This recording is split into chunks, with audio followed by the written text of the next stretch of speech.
Hey everybody, and welcome back to more JoshL6. We are currently on level 31, Fragments of a Lost Bomb. Now, one thing I wanted to mention as we're getting started here is that I'm actually going through and reading the designer notes that Josh posts on PyGuy's site when he uploaded the set there in preparation for each of these videos. And one of the things that was very interesting about this level is that it's actually based on the walls of a level that comes later in the set, which I'll call out when we get there. But yeah, this is basically a maze, and it's funny, last night I was thinking about making a level.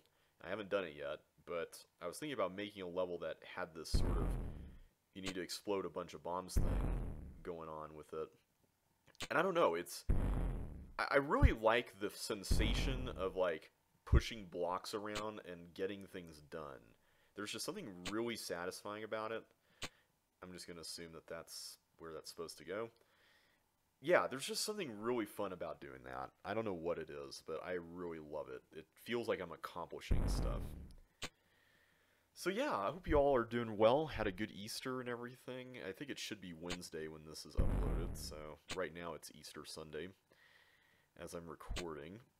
But I happen to know that we have this and another maze level coming up, so I figured I could talk a little bit more about some level design stuff if y'all are up for that.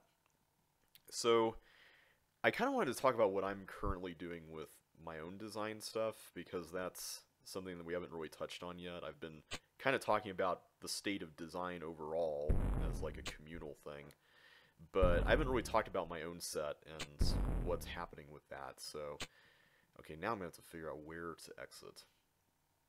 So yeah, I feel like just for all the new folks here who haven't really been familiar with some of the things I've released in the past, it might be helpful to give a little bit of a background info on...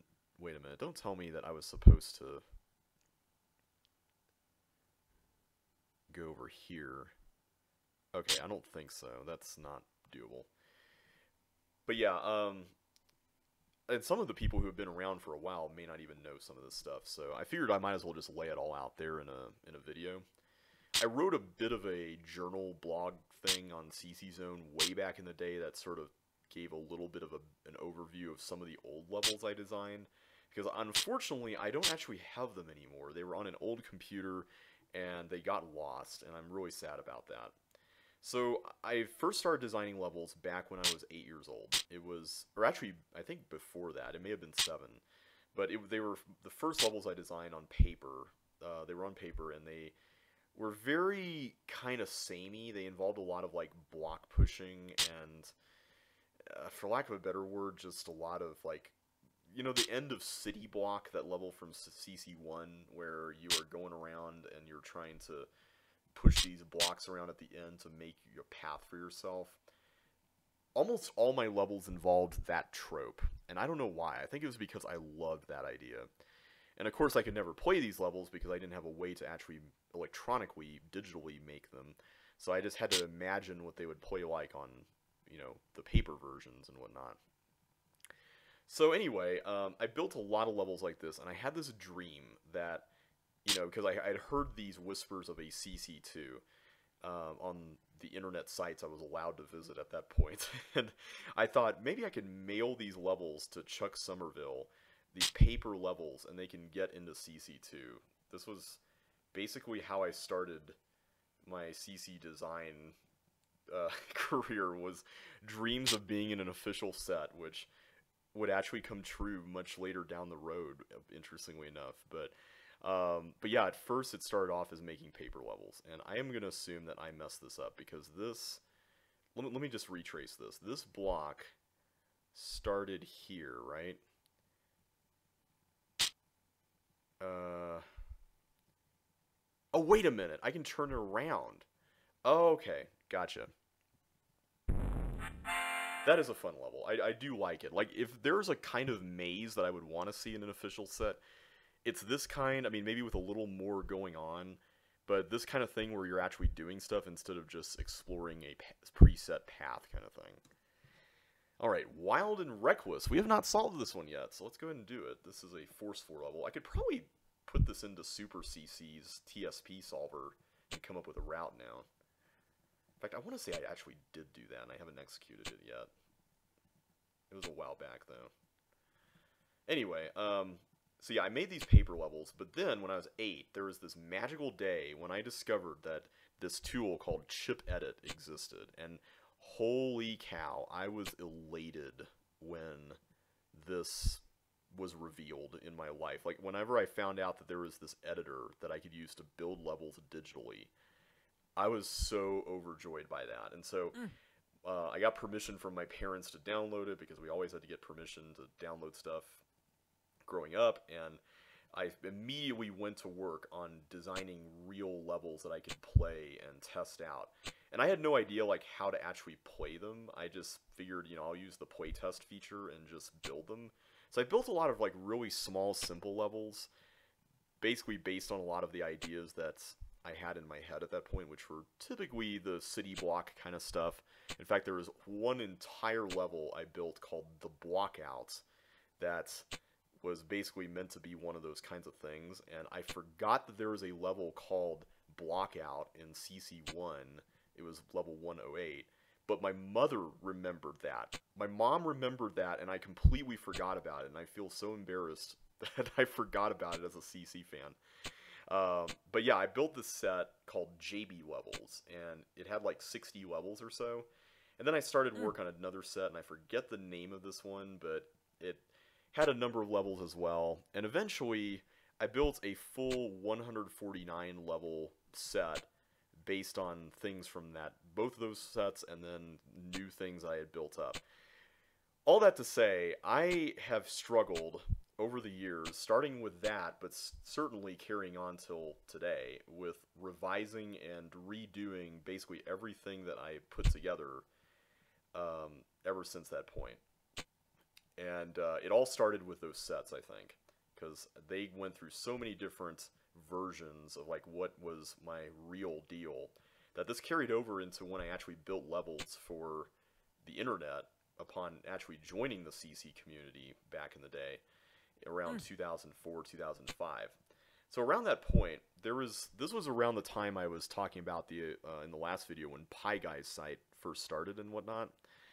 And what was interesting about it was that there was this initial call for CCLP3 submissions that went out, I want to say in 2003 or 2004. And that was a pretty fun level. I liked it. Apparently Josh also put it in this slot due to it being like similar to, or like having thin walls, which is kind of a callback to Scavenger Hunt from the original game. So anyway, one of the things that was in this call for submissions was what was it? This call for the levels to be Lynx compatible, which I thought was interesting. This was something that Lynx compatibility was not really a thing that most people had on their radars, so to speak. So it was definitely not exactly, I think, what most people were expecting, if you want to call it that. It was certainly a new concept for many people, and that includes myself too. Like I didn't know anything about how to make my levels Lynx compatible, but I would say the first set that came out where the levels were sort of Lynx compatible, and by that I mean like they're probably the most friendly to be adapted into a Lynx compatible set. One of them was a set called Daniel B1. This was a set made by designer Daniel Baumeister, and I really love this set. It was kind of the first set that really inspired me in a lot of ways. I mean, there were certainly things in the past that I took inspiration from, like individually, but Daniel B1, in some ways, I believe, was a precursor to the levels that or the level sets, I should say, that we play now. It was meant to be a full game that was digested as a full experience, not just a, you know, hey, here's a bunch of levels, which is kind of what most people were doing. Use your keys wisely in this section. The exit is beneath the block above the force floor. Okay. Okay. I'm just going to push these into the corner. But yeah, Daniel B1 had 100 levels in it, and I thought that was a pretty good amount for a game. I was kind of excited to see where this was headed, and I thought maybe he would add to it, but no, he released that as a 100-level set. And I was like, huh, that's pretty cool. I wonder what I could do with a set that actually had a proper difficulty curve and whatnot. Well, of course, we all know, as time went on, Pie Guy's site had this very... Okay, hang on a sec. I'm going to really hope that these both have blue keys under them. That is not a blue key. That was not very nice. Alright, let's do that again. So yeah, I would say that for a lot of people it didn't sink in terms of like what this meant for level design at that point, because a lot of people were still doing the whole individual level thing on Pie Guy's site and whatnot, which makes sense. But eventually, I think with the advent of sets like Ultimate Chip 4, which Jeffrey mentioned in a comment recently in this Let's Play, and certainly, other sets, it became more commonplace to build in a difficulty curve into your set. But Daniel B1, going back to that, that was the first set that I had noticed that was basically more in line with what the original game offered. And so I wanted to make my set, which at the time I was calling John L1, I wanted to make it very similar in terms of what it was setting out to do. And so I built this set called John L1, and I eventually kind of trimmed it down to the version that most people remember from around early 2005, I think it was. So the uncensored version, as I'm calling it, has never seen the internet, and I've unfortunately since lost it, which is a bummer. But I really did enjoy that attempt, even though it was very flawed. I mean, the levels were not exactly very interesting or exciting. They were, they were very plain, and a lot of them were very derivative. In fact, I even had a level that was very much similar to basketball from Daniel B1, and it was called, like, Small Balls or something like that, which, as an adult, I'm totally laughing at that now. But ever since that set came out, I thought, maybe I should try reorganizing a lot of this stuff in something a little more interesting. So I thought, why don't we do... okay, what is that yellow key even for, then? I'm just going to see what's under this blue door. Okay, it is a blue key. Good. So I guess that yellow key is pointless. Cool. Alright. So, keyboard malfunction. This is level 11 from CCLP4. Nice. Hey, it even has... I even got the bold time on this. 50 seconds was the amount of time it takes to solve the level in CCLP4, and this time limit was decreased by 150 seconds, so it became 350, which I know is one of Josh's favorite numbers. So anyway, from this desire to make a set that was a little bit more robust and maybe higher difficulty than Daniel B1, I created a set called JL1, and this was sort of my first swipe, if you will, at creating what I like to call sort of an Eric Schmidt-esque level set. So Eric Schmidt at the time created probably what was known as the most difficult set until Cheese T1 was released. And so I kind of wanted to make a set like that was super ultra crazy hard. And so I don't know if I would say that it ended up being super ultra crazy hard, but it ended up being fairly difficult. JL1 in terms of the average difficulty of the levels. The other big difficulty set that was around during that era was arguably Tom Rao's set, or Tom Rowe, I'm not sure how you pronounce his name. Tom R1, which was one of the most reported score-wise sets on Pie Guy's site. His set had a lot, and I mean a lot, of difficult levels. And a lot of them were really fun. I remember reporting scores for that set way back in the day. So anyway, I added to JL1 until it got to around 101 levels. And I think that was around the time, I want to say, that CCLP3 was being voted on and then eventually released. And I think I have enough keys. Let's go for it. So, oh, you've got to be kidding. Oh my gosh, really? That is so sad. Wow, that deserves to go into the stupid cooks thread on CC. Is that still around, the stupid cooks thread? I feel like that's kind of died. I guess I didn't go up here, did I? I should have gone up here. This is a nice spot. So yeah, eventually JL1 kind of stopped when CCLP3 came out. And I think part of this was a couple of things. One of them was that there was more, like I said in the last video, there was more of this Let's Playing scene that got started at that point on the internet. And as a consequence of that, I want to say that one of the things I think we were all feeling was kind of difficulty fatigue with CCLP3. And so I kind of wanted to build a set that, you know, maybe had something more gradual, maybe didn't include every difficult level that I had built, stuff like that. So I decided to start a brand new series of sets that I could break apart by difficulty. And my vision was to have a trilogy of sets, each called JBLP X, you know, with a number in the X slot. And each of them would gradually increase in difficulty. So my first set was going to be JBLP1. And so I intentionally avoided putting some of the hardest CCLP3 content that I had made into this set, and I thought, well, maybe I could put these into JBLP2 and 3. And now I'm realizing maybe that's not such a great idea, because I really want to, you know, kind of use this as sort of more of a milestone in terms of what kinds of levels I've designed and where I've gone as a designer and whatnot. So I've kind of gone back a little bit on that, but I included most of the things that were crowd favorites, if you want to call them that, in JBLP1. And the set initially was at 100 levels, and it was sort of built in a way to accommodate what was at the time the need for easier levels as a result of the call for submissions for CCLP1.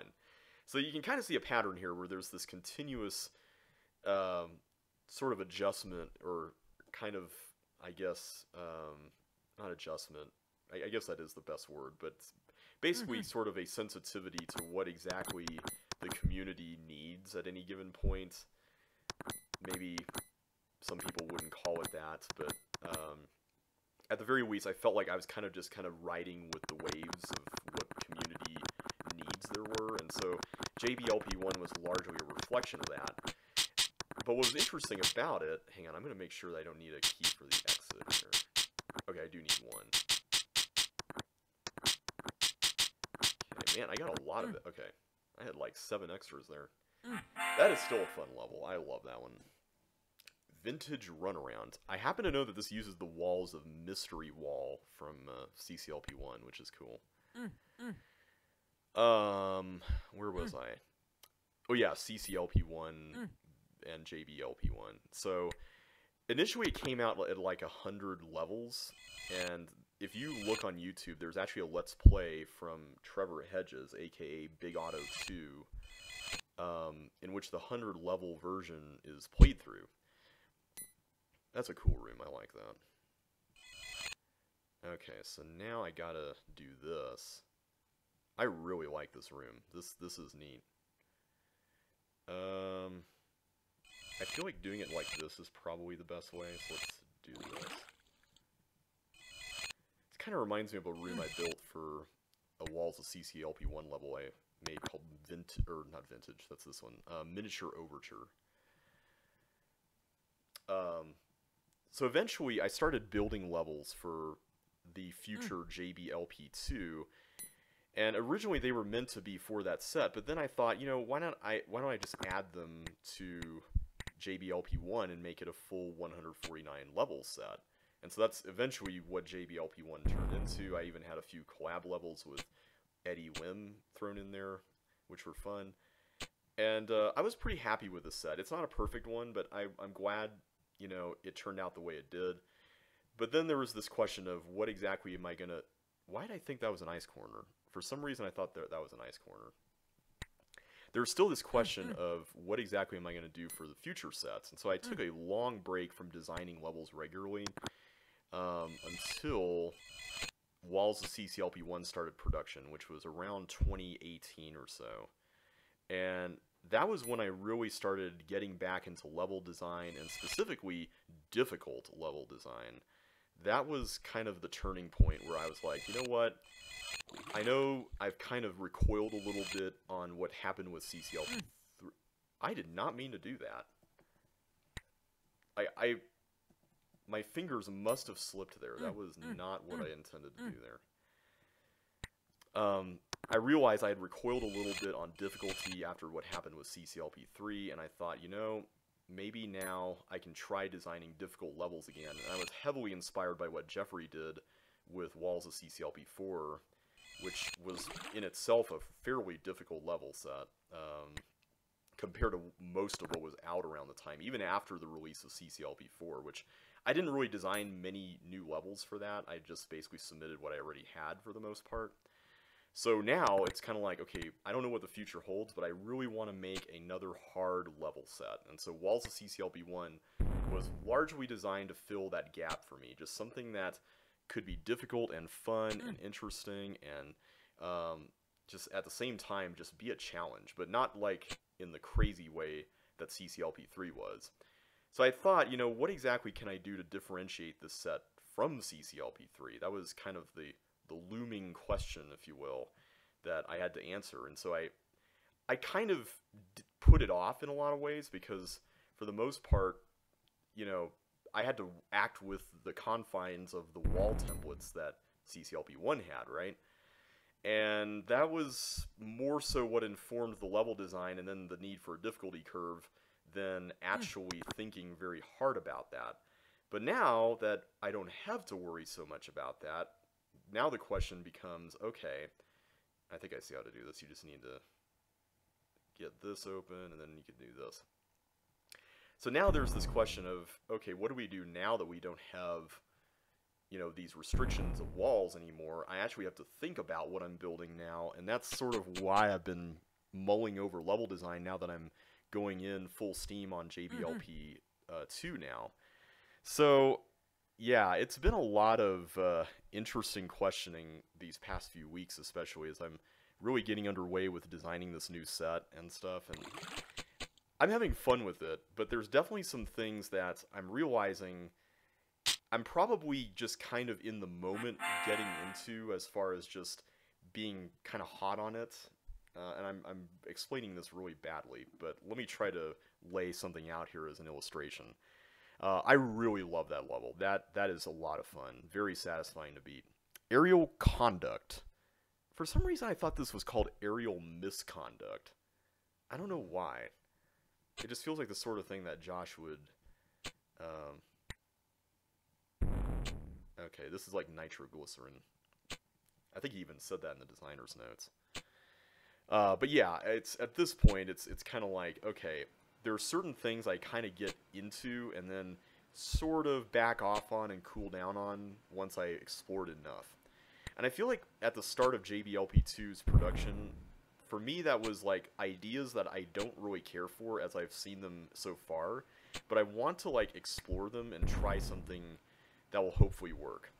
So I'll use a few levels as an example of this. One of them is an early level I built called Foggy Morning Commute.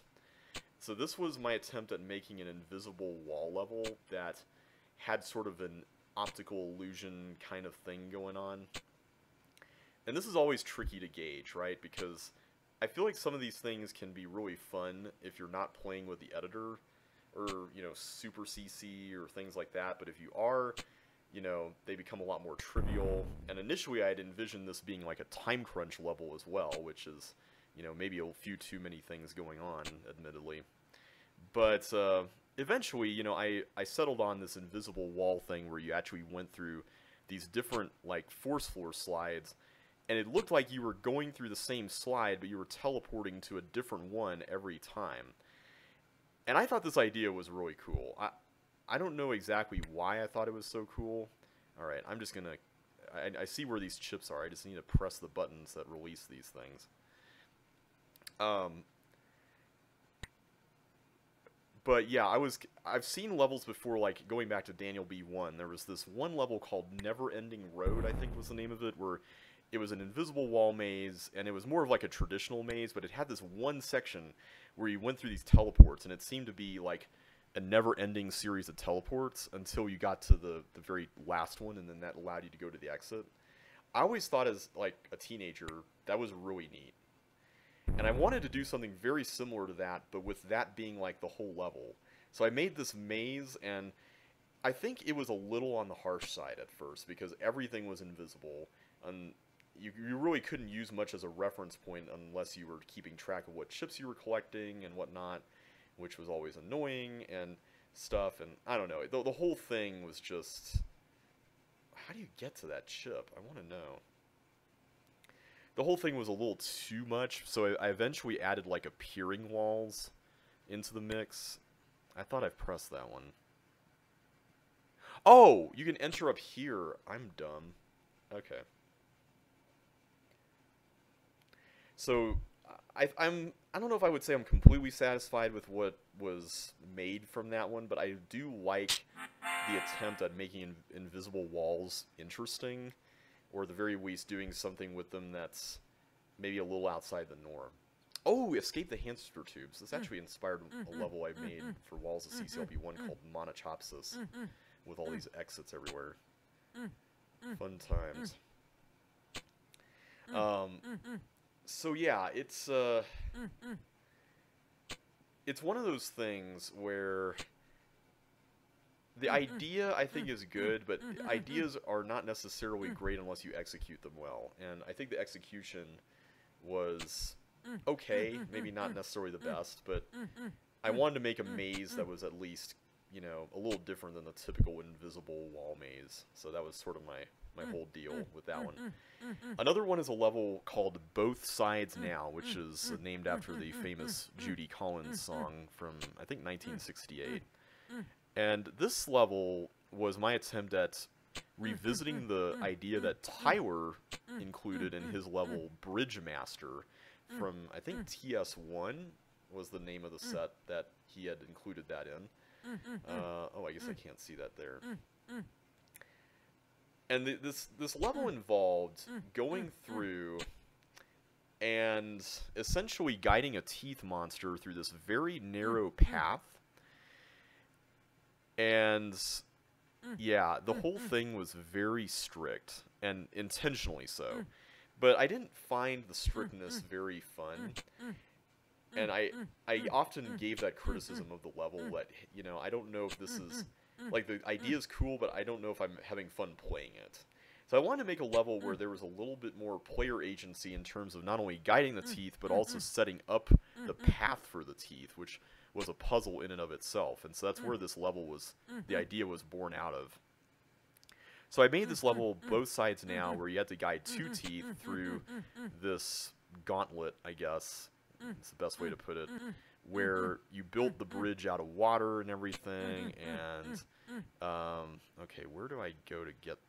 Oh, I built a whole circle there. Cool. I'm trying to find out how to get into that side of that room. That's sort of my giant question mark right now. It looks like it's on that side, though. Let's work on that.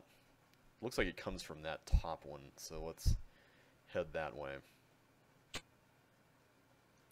So, yeah, the level itself, it's still strict in the sense of the solution that you have to find, but I do think that it ended up being better in terms of the difficulty of leading the teeth, which, for those who have trouble with the more dexterity-focused levels, I think this ended up working out a little bit more.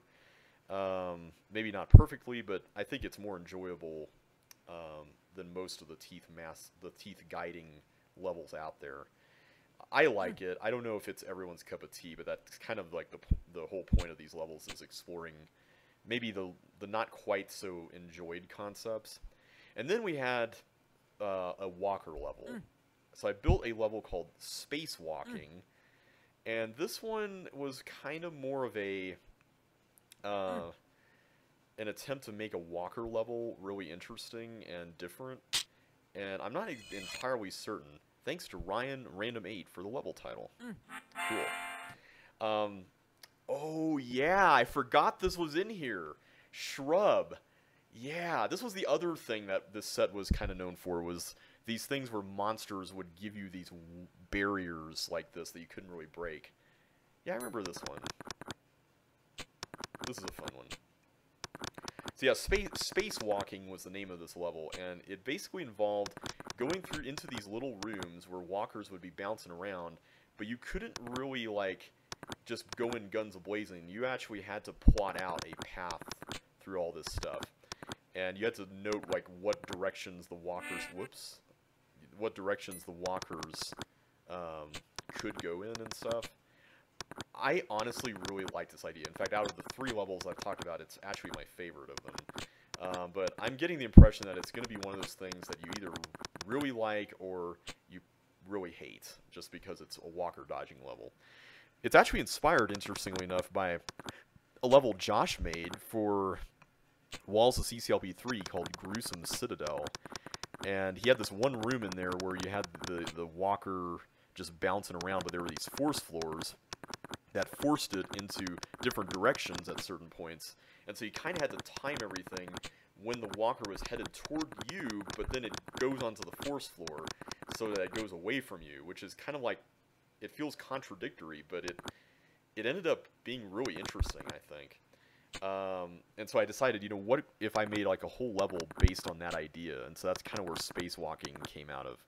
I feel like now I'm kind of getting back into the maybe like advanced JBLP1 territory, where it's like I'm making levels that are more accessible, but they are still pretty challenging in some ways. Maybe they're more CCLP4 difficulty, since I didn't quite explore that difficulty level with a lot of the levels I made prior to CCLP4. So I'm kind of doing that right now, but maybe I'll get some more easy stuff or harder stuff like Walls of CCLP1 did. So I'm just kind of playing around and just seeing where everything takes me. And Jeffrey left a really good comment on one of the previous videos in this series, where he mentioned that he generally starts off and then the set develops needs based on what's missing. And I feel like that's probably going to be where JBLP2 ends up headed. So I'm really excited for it, and it was fun revisiting Shrub. That's a really neat concept. I do like that one, and I like the aesthetics of it too. All right, this level we have not played yet. Blast Through the Torns. This seems to be a cloning thing.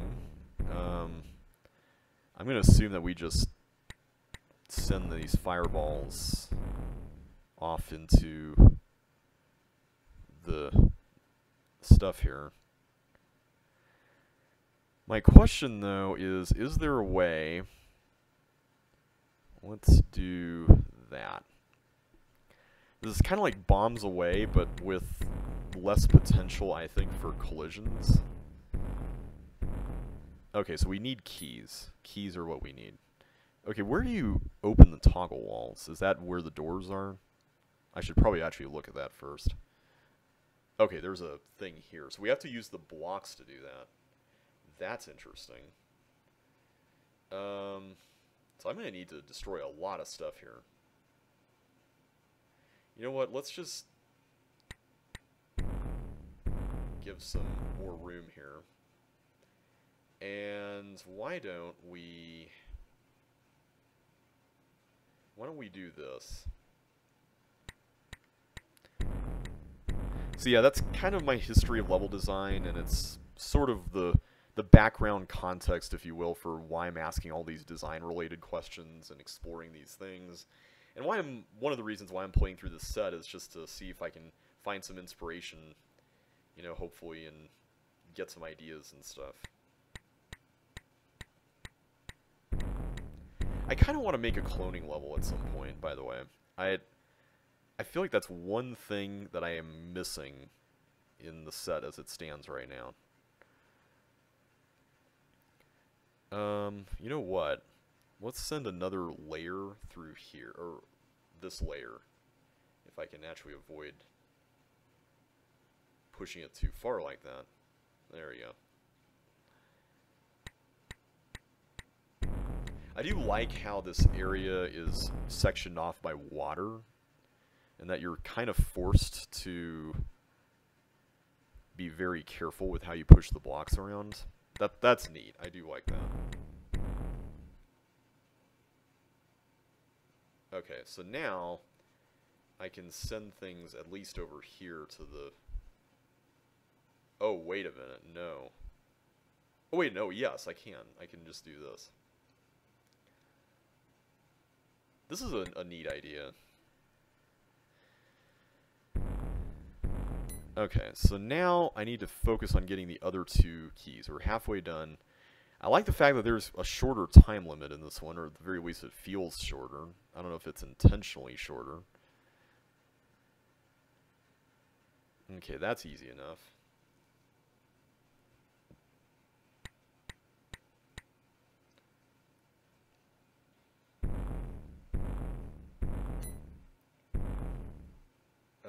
Wait, is this it? I thought there were 4. There's no blue key? Okay, I'm going to assume that there's no blue key then.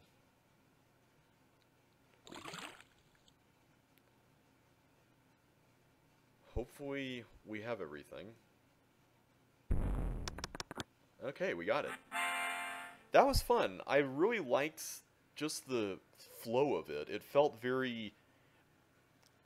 I hate using the word organic. It feels so overused, but I like that the shape was not just a square. I feel like that's a design trope that I fall into a lot, is just making everything into a generic square shape. So I like the fact that it wasn't a square. Overall, I really liked that one. That was cool. Oh, yeah, I remember this one. My Cabbages. No, My Cabbages. I believe that's an Avatar reference. I've never seen Avatar. I know. There's a whole bunch of people out there who would probably rake me over the coals for saying that, but I need to watch that. That's one of those shows that I have never seen before, and I need to. But I apparently set a record on this level that was very lucky in terms of the random force floors, because it's only like 20 seconds or so. Where's the green key? Oh, it's in the middle. Derp. Right where I started. Whoops. I'm completely going the wrong way here. Whoop, whoop, whoop, whoop. I kind of want to watch my optimized solution to see what it looks like now. Just for fun, after we solve it. Because this was like a long time ago when I did this. Let's open up all those and exit. Alright, let's restart and take a look at it. Oh my goodness.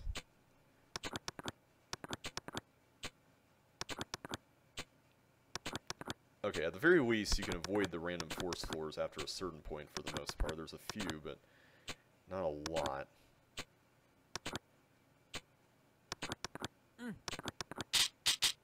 Wow, that was fun to watch.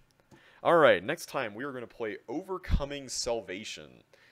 So I will see you next time. Thank you all so much for watching, for listening to my ramblings as usual, and I'll catch you then. Take care and see you next time.